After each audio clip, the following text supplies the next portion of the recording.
All right, rejoining the channel is the man we turn to when X equals current events involving Merchant Marine and this very unorthodox circumstance that we're facing right now.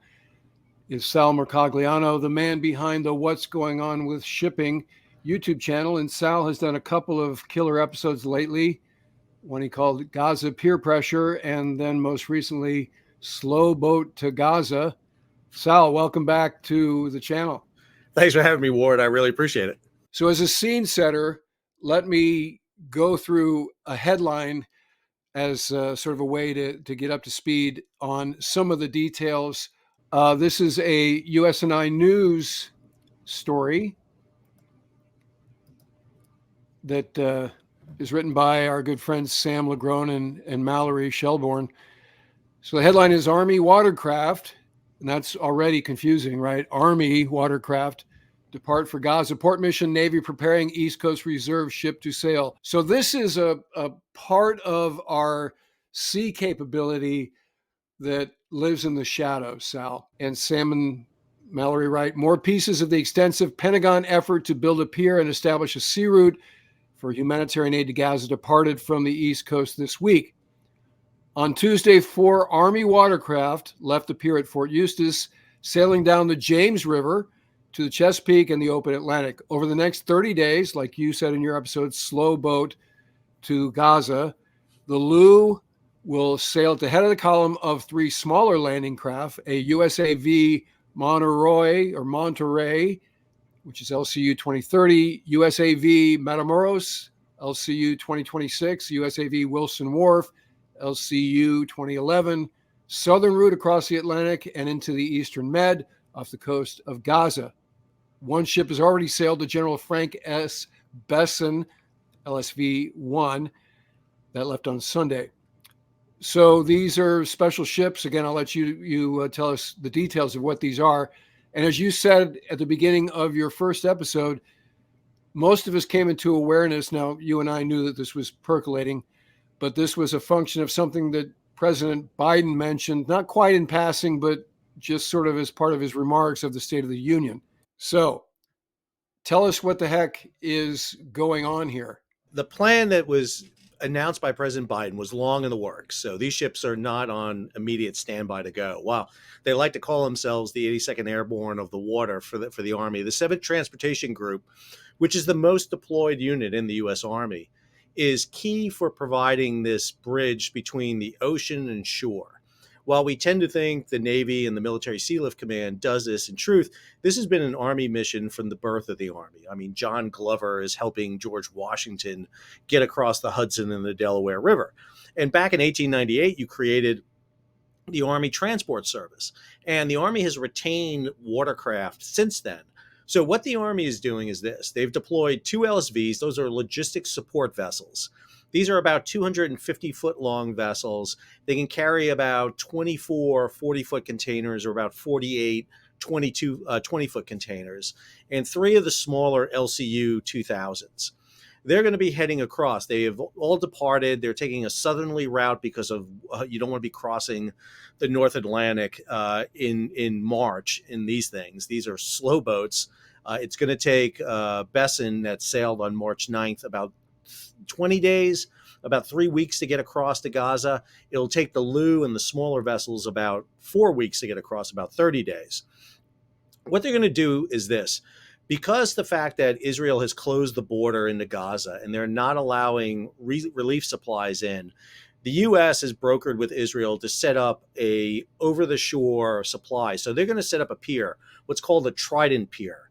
This is basically a floating causeway. Imagine barges stuck together in a long length. They're basically going to ram that into the shore, anchor it, and at the end of that barge is a series of it's kind of a 3-pronged pier, hence the term Trident Pier. Then a few miles offshore, they're going to take another of these modulars, causeways, stick them together into a big floating, almost barge. And what they're going to do is have ships come from Cyprus. These would be commercial ships loaded with grain and food, inspected by the Israelis in Cyprus, offload onto the barge a few miles off the coast, And then the connectors, that's what the Army craft are what they refer to as connectors. They're going to bridge from that floating pier, what's known as an RRDF, a roll on, roll off discharge facility, and then sail to the Trident Pier and offload the cargo and put it ashore. This is going to allow relief aid in at a faster rate than you're getting by the airdrops. Now, the fastest way to get relief in would be through the ports of either Ashdod in Israel or Algeria in Egypt. But because of security concerns and because of the Israelis and the Egyptians, that's a non-starter. The problem is this is going to take time. It's going to take 30 days to get the ships across. You're going to have to assemble all this. One of the pieces not discussed about here is that they're activating a ship from the Ready Reserve Force. These are the ships in the reserve fleet. The motor vessel Roy Benendez, one of the 18 large medium-speed ro-ros. She's going to load those causeway sections for both the pier and the floating pier. And she will sail over, act as a mothership for these watercraft, and discharge the craft. Also, elements of the 1st Navy Beach Group out of San Diego are being activated. They have a very similar system to what the Army uses. So the 1st Naval Beach Group will be in support to the 7th Transportation Group. A couple other details here, because we get into this matrix where the Pentagon and the White House start to dance angels on the head of the pin about boots on the ground. Right. So let me read a quote here in the USNII News article. So, as we said, this was announced during the President's State of the Union. The Gaza Pier will allow humanitarian aid to flow over the beach at a rate of about 2 million meals a day, which is considerably more than we're able to do via airdrops. Not to mention some of the airdrops have created casualties because the chutes didn't open. That's not a good look. So this is ability to get more stuff to the beach quicker. However, Army Brigadier General Brad Hinson, who's the Assistant Commanding General for support of the 18th Airborne Corps, says that he's got a quote here saying that we're not going to do boots on the ground, right? So it says, under the Gaza plan, the general said cargo ships will offload their cargo on floating platforms that are 2 or 3 miles off of the pier, and the material will get ferried to the Trident Pier, as you mentioned. It will be anchored to the shore. So this is where, and you can just hear, General Ryder and John Kirby pounding the podiums when they're talking about no boots on the ground. But the president promised the U.S. military would not set foot in Israel. At Fort Eustis, Hinson confirmed that the Pentagon and the U.S. Central Command are looking for partners to help establish a beachhead and anchor the floating pier to the beach. So some of this, and we're not going to get into the politics, but some of this is like, just do it. It's kind of like optics leads, and then we'll figure out details. I've done these JLOTS operations before, and anchoring that pier is a really essential part. I mean, it's not just a matter of pushing the causeway into the beach. It has to be secured and it has to be maintained, because if you get any sort of sea state at all, wind or current, then you're talking about continually addressing the anchoring of the system. And yeah, you can get somebody from support, maybe the Israelis or somebody from Gaza to do it. But again, to be sure that they're doing it properly and it's maintained, it's hard to do this just from the causeway. Are you on the ground if you're on the causeway, but the causeway is a ground in Israel or on Gaza?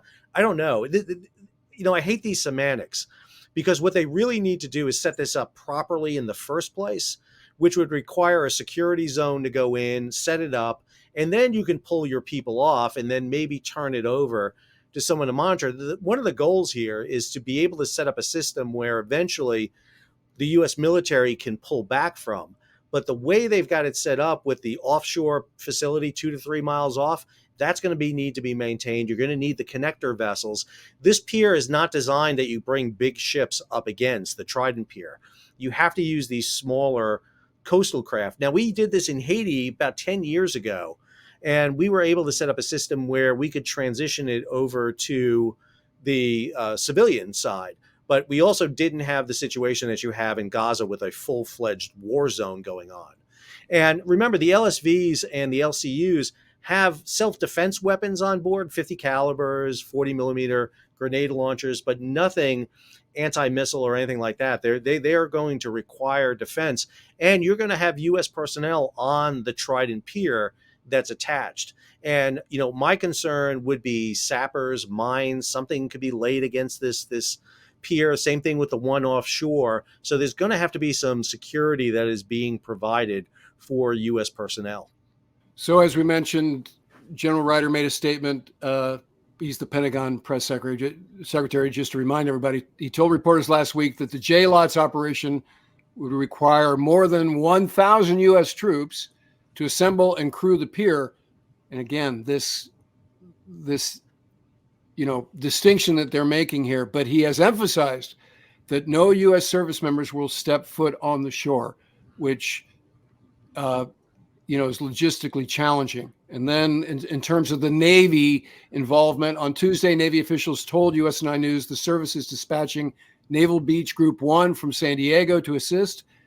And the quote here is in a Navy statement: Naval Beach Group 1 is the sole Navy unit to conduct improved Navy lighterage system missions. Now, what is Navy lighterage system? What is that? So the INLS, the Integrated Naval Logistics System, or lighterage system, that was a system that was actually on the maritime prepositioning squadrons back in the day when we had 3 maritime prepositioning squadrons, one in the Med, one in the Indian Ocean, one in the Pacific. Each of those squadrons had the equipment and material for a 16,000 person Marine Expeditionary Brigade. And what made those units so unique was all you had to do was add Marines, add aircraft, add a couple of key elements, and you had a full brigade. They could offload pierside in 3 days, but what was really unique is they can offload offshore in 5 days because they had these motorized causeways, these kind of barge system that the Army uses. The problem is one of the things we have done since the end of the Cold War is really cut not just the military, but some of our key logistics elements. So, for example, Navy Beach Group 1, there used to be Navy Beach Group 2 in Little Creek, but we got rid of it because we phased down the afloat prepositioning squadrons. We don't have 3 squadrons anymore. We have just basically a half of one in Diego Garcia, another half over in the Western Pacific. Add to it, the Army in 2019, I wrote a piece for G Captain where the Army was talking about getting rid of these watercraft. They actually had them for sale on government surplus sites. And at the very last minute, they pulled back. So we have done a lot to kind of undermine our logistics here. And one of the things I do hope that comes out of this is the attempt. I mean, we got an Air Force 2-star general talking about logistics, and he's talking about Army and Navy logistics, which I love. But maybe this brings some attention to the difficulty in having to put cargo ashore. I do think that MREs are something you're not going to see a lot of. I think what you're going to eventually see coming through this pier is grain, wheat, rice, kind of huge amounts that can be much more productive. I think you're going to see a lot of relief supplies come here. Once you get the pier set up and you get this set up, you're going to be able to flow a lot of logistics through here very quickly. The problem is that everything is out of position. Back in the day when we had a squadron in the Mediterranean, when the Army had watercraft up in Hythe in Portsmouth, England, this would have been a few days. We could have gotten this up and running in a few days. But now you have Army crews that are sailing across the Atlantic on ships, twice the size of the Santa Maria that Columbus sailed over in, on literally a 4-week voyage going across. So this is going to be. I hope they packed a lot of Dramamine and saltine crackers because it's going to be a rough ride on those LCU 2000s across. Yeah, having ridden an LST from San Diego to Pearl, I can relate, right? And so, like you pointed out, the northern route this time of year on a flat bottom boat would be a tough go. So the last thing that USNII News reports in this particular article, the other Navy ship involved is a logistics ship. Actually, it's not even technically a Navy ship anymore. Used to be the MV Roy Benavides, which is a Bob Hope class roll-on, roll-off, which is designed to handle complex offshore logistics missions. It's going to take 5 days to get that ship ready, in about 2 weeks, which is right around the time frame that you were talking about for some of these other ships. And then the other thing to note is while we're sort of talking about these are parts of the U.S. military capability that live in the shadows of the glory boys, they're not unpracticed. These folks who are doing this have done exercises lately. Most recently, an exercise called Talisman Saber, where the same army unit was involved that's going to Gaza. So they have some proficiency, let's say, here. I would say they're absolutely proficient. I mean, this is something that Seventh Trans can almost do in their sleep. Their issue is getting to the scene. That's going to be the problem, is just a deployment aspect. But once they arrive on scene, they will be able to set this up in a very short period of time. Vienes will provide them a huge platform. They can it'll be able to lift and carry fully loaded modular causeway. So they'll be able to use their ship cranes, put them in the water. They can put the other ones together that they can't stow on deck. They'll be able to set this up. The question is going to really be the support ashore for the anchoring of the pier. How are they going to do that? It's much easier to be able to hop on and off and do this. They can do that in no time if they can do it. But now with the political restraint of not having to set a boot on shore in Israel, that's going to mean they're going to have to really coordinate and instruct groups in how to anchor these vessels, how to monitor the anchoring.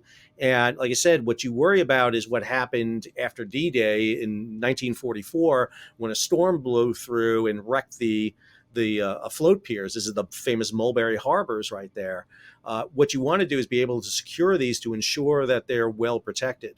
And if you're not ashore to provide a zone around them to ensure that their anchorings are in place, then you have to be worried about weather. You have to be worried about security issues. And I get concerned for LSVs and LCU 2000s just a few miles offshore coming up to this Trident Pier. Someone's going to want to take a bullseye shot at them. It's going to be hard for someone not to want to make a name at shooting at U.S. Army vessels, because we're seeing U.S. Navy vessels take shot at every day down in the Red Sea. That's a good point. And as you've mentioned, Mother Nature gets a vote here too. I've done enough anchorages off of Haifa, for instance, during the course of my Navy career to know that it can get pretty rough in the East Med. And so that's going to be a challenge. So we get here from October 7th to now in a way that we could have predicted.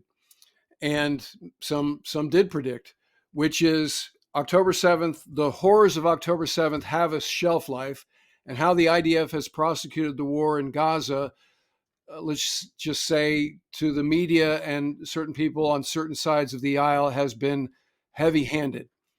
And so the suffering of innocents in Gaza is well publicized, well transmitted, and so the president's administration feels like you got to do something. And that becomes the demand signal.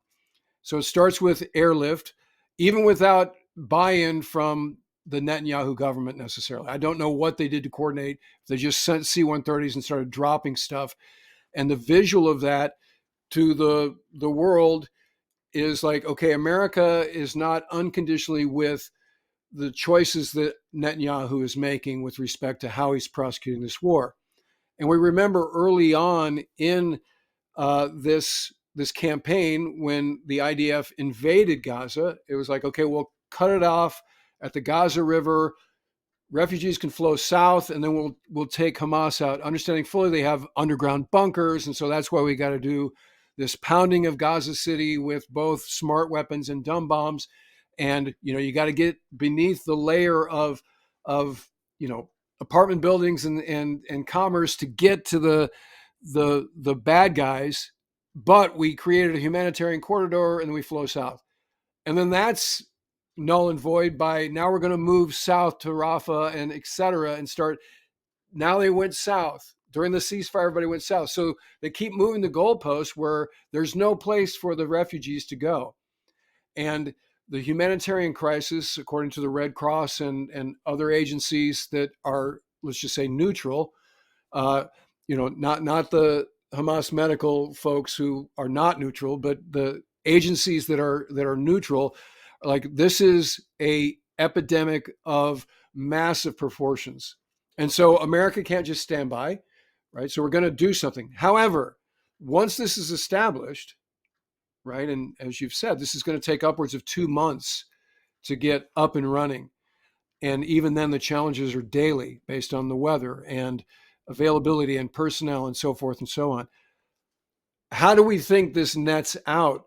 Because Commander Salamander, a navalist who's a Navy guy who writes anonymously, has pointed out something that you kind of mentioned in passing, which is when you try to assist in humanitarian efforts, when a siege and a war is ongoing, all it does, this is Sal's words, not mine, is prolong the war. And so, do we think that that might be the case here? I think it's a big option. I think Sal, again, the other Sal, because there's two of us and we're not the same people, is we get confused all the time.